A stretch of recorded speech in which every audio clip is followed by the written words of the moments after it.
Nah, berarti di situ sebenarnya kita harus paham bahwa si orang tua ini atau si suami ini melarang Anda gitu ya, melarang Anda untuk berbisnis ini karena sayang.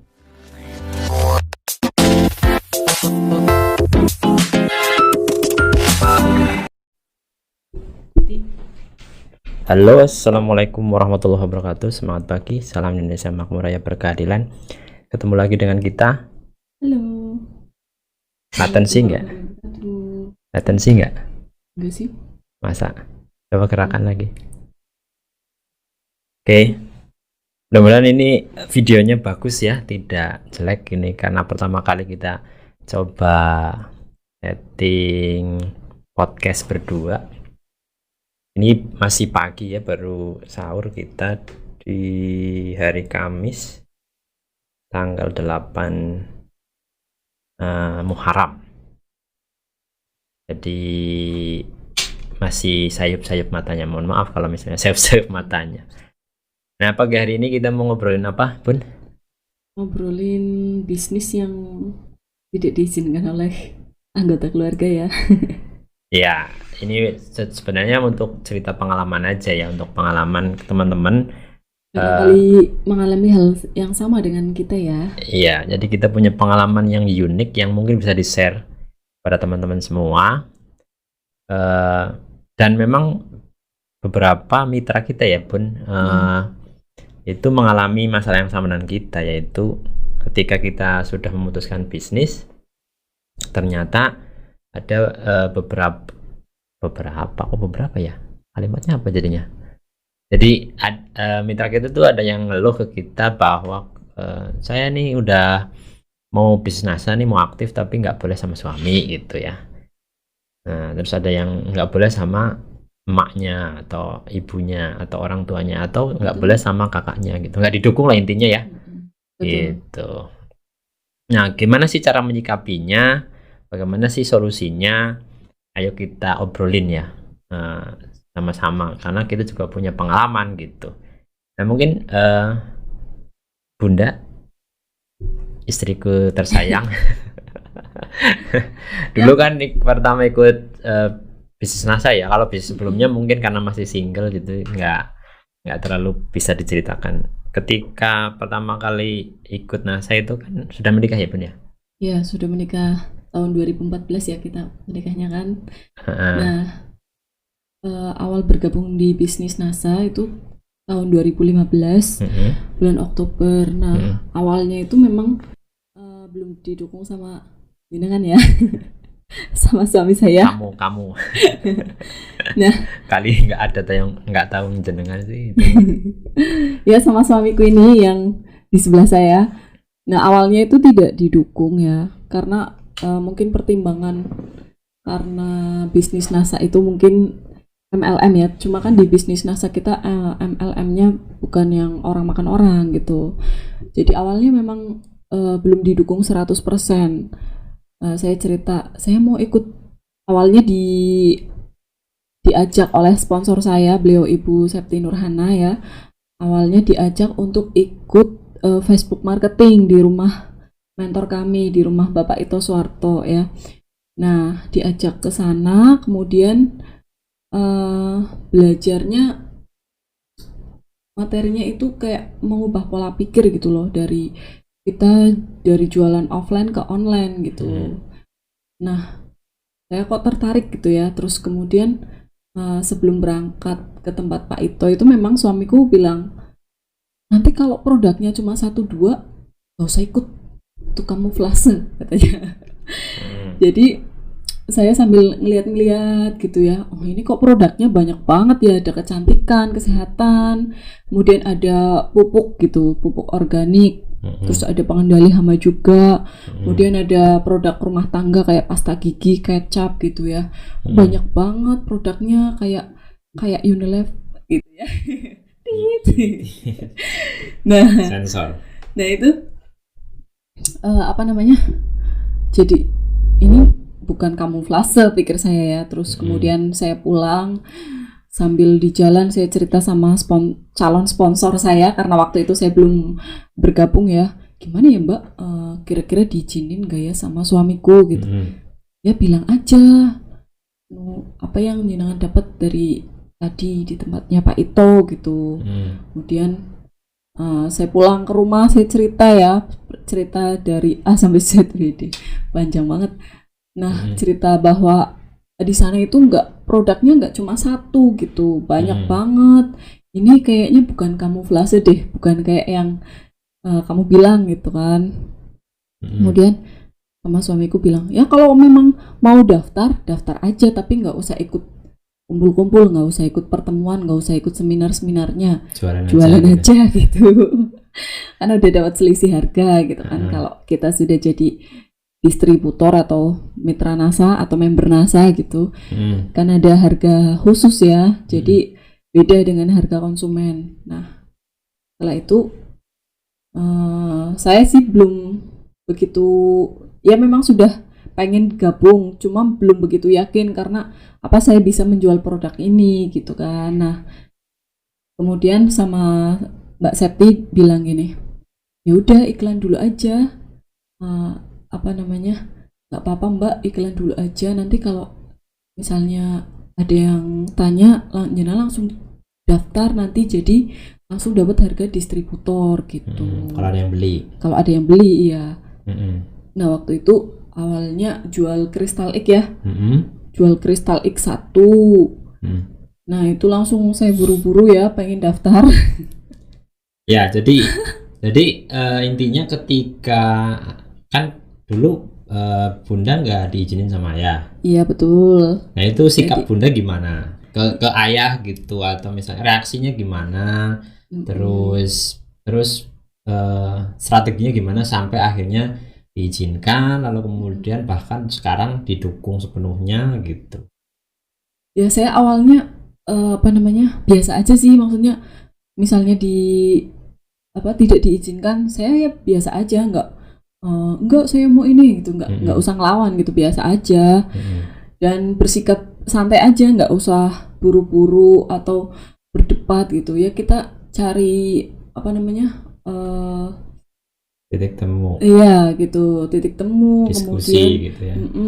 Kemudian bukti-bukti bahwa apa yang selama ini suami saya curigakan, curigai itu harus kita bisa memberikan pemahaman dan buktinya, tapi nggak usah ngotot gitu, nggak usah merasa benar gitu ya. Pokoknya dikasih pengertian saja secara perlahan kepada suami, misalnya kayak waktu itu pokoknya Bunda Chandra itu ke saya gitu, istri saya ini ke saya itu ya biasa aja, nggak ngotot, nggak merasa paling benar ya. Kalau misalnya saya tanya gitu, beliaunya ya jawab seperti biasa aja gitu kan. Biasanya kalau ya terutama ini untuk mama ya, itu tidak diizinkan sama suami gitu. Nah ini perlu dipahami ya teman-teman semua, kan suami itu melarang karena apa? Suami alasannya melarang pasti kan ada sesuatu alasan yang tidak mungkin terus tanpa alasan gitu kan, yang mungkin. Nah saya waktu itu mungkin juga sama dengan suami-suami yang lainnya,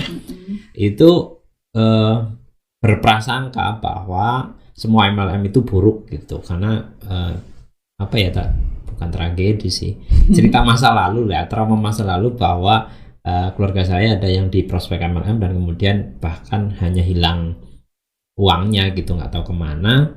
Nah itu yang bikin trauma nih. Nah ini juga dialami oleh banyak suami dan banyak orang tua gitu ya, karena di luaran sana itu banyak MLM yang tidak amanah ya, kalau kita menyebutnya money game. Nah itu yang bikin trauma sehingga kita melarang sebagai suami atau misalnya sebagai orang tua itu melarang anaknya untuk ikut bisnis MLM. Nah berarti di situ sebenarnya kita harus paham bahwa si orang tua ini atau si suami ini melarang Anda gitu ya, melarang Anda untuk berbisnis ini karena sayang, ya kan? Iya. Karena sayang, takut Anda itu tertipu, takut Anda itu terjerumus gitu ya, takut kecewa, takut rugi dan sebagainya, sehingga dilarang. Jadi karena fokusnya adalah karena sayang, otomatis tidak tidak bisa kita debat. Kalau di debat ya malah justru kita rasa sayangnya hilang gitu. Jadi kita harus manut. Nah, tapi karena ini munculnya karena kesalahpahaman, ya berarti kesalahpahaman itu yang harus diperbaiki pelan-pelan. Gitu ya. Betul. Tanda petiknya pelan-pelan. Jadi nggak boleh lawan, tapi terus memberikan pengertian secara pelan-pelan. Nah, itu yang kemudian dilakukan oleh Bunda ke saya sebagai suaminya, sehingga saya juga slow aja ya Bun ya. Iya betul. Nggak kemudian nggak boleh gitu. Pernah nggak saya marah-marah gitu sama Iya kamu? nggak pernah. Malah waktu itu setelah setelah bisa closing satu Crystal X, kemudian closing lagi ya pasta gigi. Nah kan langsung buru-buru pengen daftar ya. Iya sama Viterna. Terus sama ayah itu di di searching sendiri ya. Oh iya, saya waktu itu gitu. Dari info sendiri. Habis closing itu istri saya, terus saya penasaran lalu kemudian nyari informasi sendiri di Google ya. Iya. Di Google apa sih NASA, bagaimana sih cara pengerjaannya dan sebagainya. Karena saking penasarannya gitu, kita cari tahu kebenaran yang sebenarnya itu seperti apa.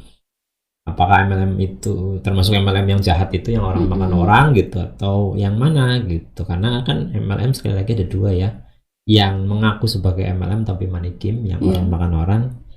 Yang kalau NASA itu MLM murni yang keuntungannya itu atau penghasilannya itu dari omset, dari penjualan gitu ya, penjualan produk. Nah itu pengalaman Bunda kayak gitu ya. Jadi selama sampai akhirnya saya dukung, itu Bunda ngapain aja? Ya waktu triknya itu, lah gitu. Triknya. Kayaknya waktu itu diajak. Waktu itu kan pas kita closing Viterna, ya kan Viterna 1 botol itu saya kan ajak ayah ke tempatnya Pak Ito kan. Nah kemudian di tempat Pak Ito itu Pak Ito ngobrol ya panjang lebar ya di teras depan rumah Pak Ito ya. Nah terus tanya-tanya dulu kerjanya apa gitu ya, membangun kedekatan lah intinya. Jadi kalau misalnya buat teman-teman yang sulit untuk meyakinkan suami gitu, misalnya suami sudah mendukung tapi pengen lebih diyakinkan, diajak aja ke tempat mentor kita. Jadi nanti yang ngomong itu mentor kita gitu, yang memberi pengarahan gitu, memberi informasi lebih banyak. Karena kan kadang suami lebih percaya ya, maksudnya lebih lebih yakin mungkin. Ya karena biasanya sih mentor itu punya cara yang lebih jelas untuk menjelaskan, karena dia kan sudah pengalaman lebih daripada kita ya. Jadi dia lebih runtut dalam menjelaskannya, jadi lebih mudah diterima. Yang kedua biasanya karena ego laki-laki sih. Jadi kalau biasanya kalau laki-laki itu, terutama ya mak-mak yang bilang sama suami ini triknya gitu ya, itu kalau dilarang suami itu ya suami harus dipertemukan dengan mentor laki-laki. Biasanya kayak gitu supaya ego laki-lakinya itu seimbang. Karena kalau ini memang ciri khas para suami lah, itu nggak mau kalah sama istri gitu kan. Itu kan mengaku banget, saya juga kayak gitu tipenya gitu. Jadi kalau seolah-olah kita diajari sama istri itu seolah-olah kita ini jadi hina, padahal sebenarnya sih enggak sih, itu hanya persepsi aja, persepsi orang. Laki-laki itu di apa sih namanya, di mentori apa ya, pokoknya diajarin gitu sama istrinya itu seolah-olah kita itu jadi di bawah istri, jadi kayak takut sama istri, padahal enggak gitu. Itu hanya mispersepsi aja. Jadi salah satu triknya adalah dibawa ke rumah mentor, dipertemukan lah ya, dipertemukan biar ngobrol-ngobrol sendiri gitu. Ngobrol-ngobrol sendiri, minta tolong sama mentornya untuk menjelaskan apa itu NASA, bedanya dengan MLM lain yang orang makan orang itu apa, sehingga tidak terjadi mispersepsi, lama-lama bisa mendukung kayak gitu ya. Dan pulang dari tempat Pak itu kan langsung ini aku banget, aku nggak bisa tidur. Ini kenapa suamiku pulang dari tempat Pak itu kok jadi aneh gitu ya. Ini aku banget nggak bisa tidur mikirin NASA kenapa waktu itu ya.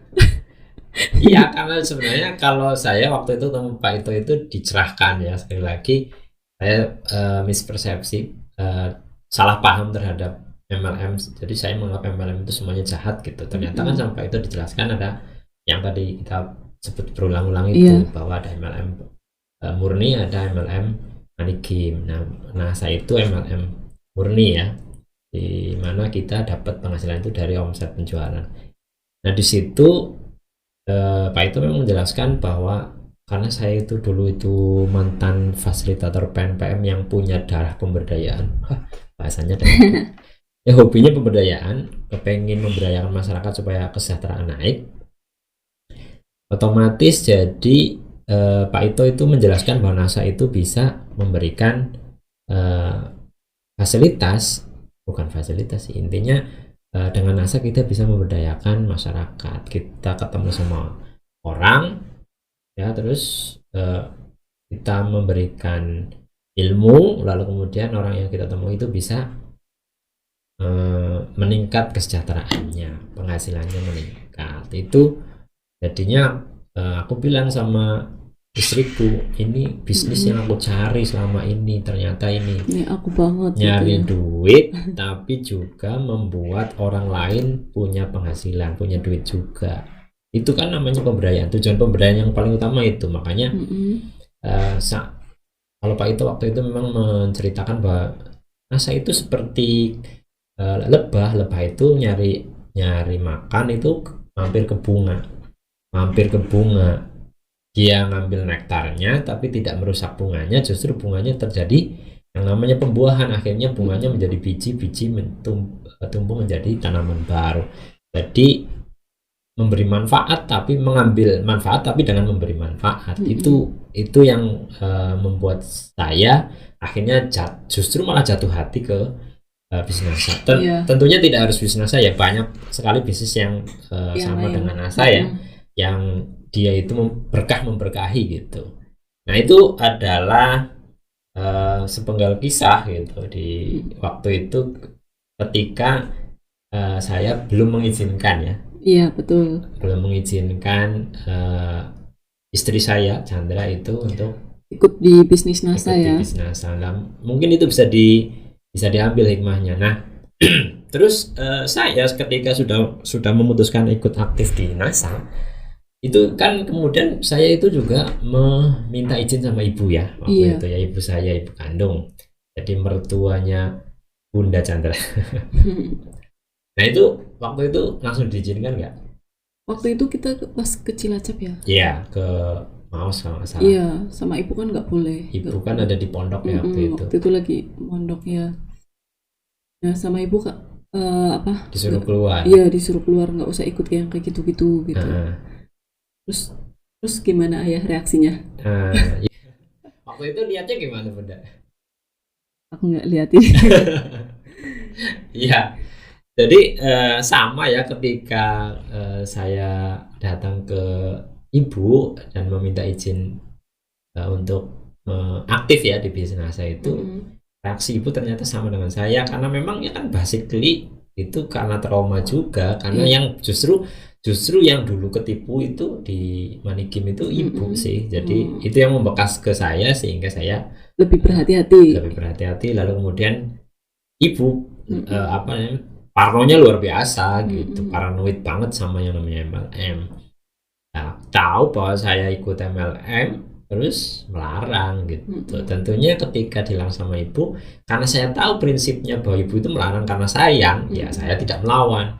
Pokoknya saya itu diceramai selama kurang lebih 15 bahkan kayaknya sampai 30 menit deh. Dibilang MLM haram, dibilang itu nanti kamu ketipu dan sebagainya, harus keluar, pokoknya kamu harus keluar, kamu harus nggak boleh aktif dan sebagainya. Sepanjang ibu ngomong, sepanjang ibu ngendikan, kalau bahasa halusnya di Jawa ya, itu ya saya hanya berkata nggih itu artinya iya bu, ya bu, iya bu, siap bu gitu. Saya tidak membantah sedikit pun kata-kata beliau. Nah beliau itu sampai berhenti bicara ya. Nah ketika beliau berhenti bicara, baru saya minta izin untuk menjelaskan. Jadi setelah beliau berhenti, saya tanya, Bu, sudah semuanya sudah, unek-uneknya sudah dikeluarkan? Ya, boleh nggak? Saya minta izin nih, boleh nggak saya menjelaskan sedikit tentang NASA kayak gitu. Ya. Nah, setelah itu ibu mengizinkan. Jadi akhirnya saya bercerita atau menjelaskan lah sedikit tentang NASA itu seperti apa kepada beliau. Nah, saya jelaskan pelan-pelan bahwa NASA itu beda dengan MLM lain, beda dengan money game. Insya Allah NASA bisa memberi manfaat. Lalu kemudian tentang dalil halal haram gitu kan, kita punya nih dokumen tentang pendapat para ulama terhadap MLM money game dan MLM murni. Nah, banyak sih pendapat ulama yang mengatakan MLM yang haram itu MLM money game ya, bukan MLM murni. Nah, akhirnya ibu bisa menerima penjelasan saya. Setelah bisa menerima penjelasan saya, beliau itu mendukung, silakan. Belum mendukung banget sih. Intinya mengizinkan dan membolehkan, silahkan saja kalau mau menekuni bisnis NASA kan gitu ya. Nah itu pertamanya kayak gitu. Nah kemudian setelahnya saya itu terus berusaha keras, kami berdua sama istri itu sampai akhirnya bisnis kami berkembang dan kemudian bisa menjadi stokis. Nah, pada saat jadi stokis itulah ibu sangat mendukung karena sampai beliau ya ikut mengantarkan kami presentasi stokis di kantor ya di Jogja. Mungkin sambil ngecek apakah betul NASA itu punya kantor yang jelas, alamatnya jelas, tidak ngontrak, alamatnya itu kantornya milik sendiri dan sebagainya. Nah, ibu itu ikut ngantar ke sana. Jadi dukungannya sudah mulai penuh ketika kita berhasil mencapai stokis gitu. Nah, jadi dari kisah ini kita bisa mengambil hikmah ya teman-teman semua, seperti kisah nyata. Jadi saya ingat dulu ada kisah nyata yang dikisahkan kepada saya, yaitu seorang anak yang kepengen banget balapan. Dia minta motor sama ibu. Ini kisah nyata ya. Dia minta dibelikan motor sama ibunya, sama mamanya, tapi tidak diizinkan. Karena apa? Karena mamanya takut anaknya itu balapan liar. Tapi karena si anak ini yakin, terus meyakinkan ibunya, negosiasi, terus akhirnya ibunya luluh atas permintaan anaknya, dibelikanlah motor. Nah, sama anaknya ini si motor ini tidak digunakan untuk balap liar, ternyata untuk ikut lomba resmi di sirkuit. Nah, pada saat dia menang untuk pertama kali, dia berusaha keras banget agar selalu menang ya. Nah, untuk ketika dia menang untuk pertama kali, hadiahnya sama pialanya itu diberikan semuanya kepada ibunya sebagai bukti bahwa saya ini bisa berprestasi, Bu gitu. Ini buktinya gitu. Nah, ibunya itu mulai merasa senang dan bahagia kan. Lalu kemudian juara juara lagi berikutnya sampai kemudian karena anaknya itu terus berprestasi, ibunya selalu menyaksikan anaknya berlomba di sirkuit ya, berlaga di sirkuit, jadi supporter pertamanya. Nah, apa yang bisa kita petik dari kisah nyata itu ya, setelah kalau misalnya belum diizinkan kita dalam bisnis, otomatis ya kita jangan ngelawan, tapi kita pelan-pelan memahamkan kepada si orang tua, si suami, bahwa kita ini bisnisnya adalah bisnis yang resmi, bisnis tidak ilegal, insya Allah halal ya. Jadi kayak MLM murni sama MLM money game itu ibarat balap liar, balap resmi dengan balap liar. MLM murni itu balap resmi di sirkuit, insya Allah aman ya, karena ada safety-nya, diawasi oleh OJK ya. Kalau NASA diawasi oleh OJK, diawasi oleh negara. Lalu juga ada fatwa dari MUI tentang kehalalannya dan pendapat para ulama tentang kehalalannya. Lalu kemudian sementara MLM money game itu dilarang oleh pemerintah melalui OJK, sering dibredel, jadi tidak aman, rawan ketipu dan sebagainya.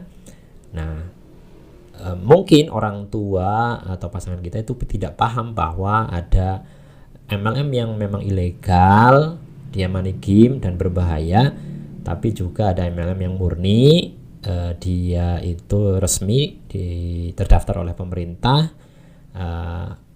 seperti NASA, seperti itu ya. Jadi mereka bisa saja melarang kita gitu karena tidak paham. Nah, kita berusaha untuk memahamkan.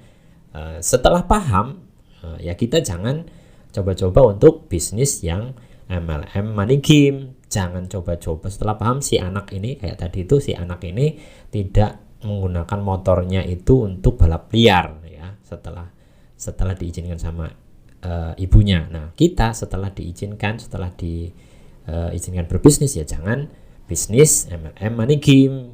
Manfaatkan izin dari orang tua itu ya untuk bisnis MLM murni saja, atau bisnis yang lain lah ya. Kalau tidak mau MLM ya silakan bisnis yang lain.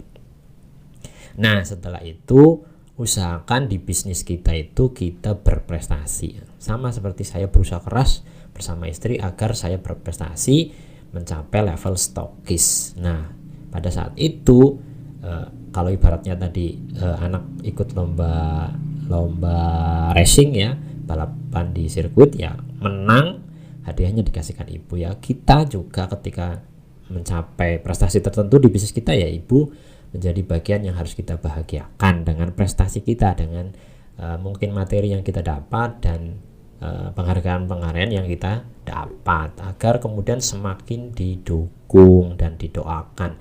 Nah, restu ibu, restu suami, restu dari keluarga adalah alat yang sangat luar biasa untuk kesuksesan kita gitu.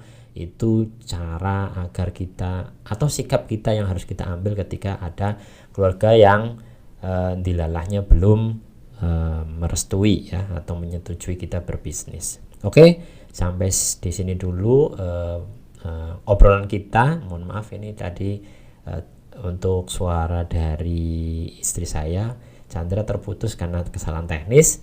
Ini saya nyambung sendiri sampai selesai ya. Jadi jangan lupa subscribe, nyalakan loncengnya, lalu kemudian tekan tombol like ya untuk video. Mudah-mudahan video ini termasuk video yang bermanfaat. Dan jangan lupa juga share kepada teman-teman yang membutuhkan inspirasi yang sama dengan Anda. Mudah-mudahan juga dengan Anda share video ini, Anda juga ikut mendapatkan